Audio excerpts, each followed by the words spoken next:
Православните верници денеска го одбележаа најголемиот пролетен празник Ѓурѓовден. Празник во кој повторно се обновува природата и животот. Граѓаните денеска ги посетија црквите посветени токму на овој светец. Нека е за многу години празникот и се најубаво, живи и здрави. Нека се живи и здрави, нека е за многу години Ѓурѓовден и друго шо, и здравје, само да ни помине короната вирусот, друго ништо. Дојдеме, посетиме, дарче оставиме, парички, водичка си напуниме и тоа е. Те скинаме врпка, тоа било за дет.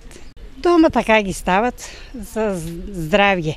Има едни бели кити, се вика добричица, тие за добро да ти носи у куќата. Вообичаено, граѓаните кои ја посетиат црквата посветена на Свети Ѓорги Победоносец, црпеа од светата вода која има посебна важност за нив. Ова е исто као крстена вода, Свети Ѓорѓе дава здравје, среќа. Луѓе кои го волат највеќе како мене. Така. Се така, да. Значи така, значи. Да.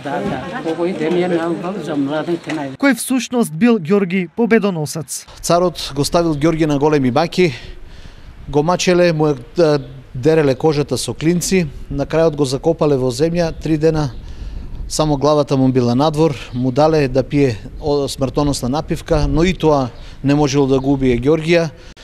Царот, возмутен и озлобен, наредил неговата сопруга царица Александра и Ѓорги да бидат посечени со мач.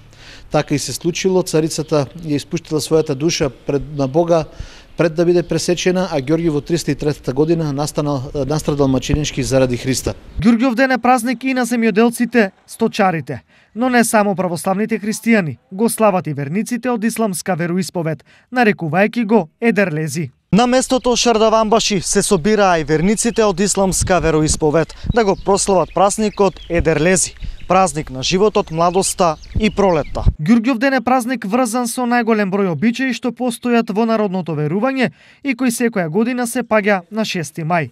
Имен ден денес празнуваат Ѓорги, Ѓоко, Ѓуро и Ѓурѓа.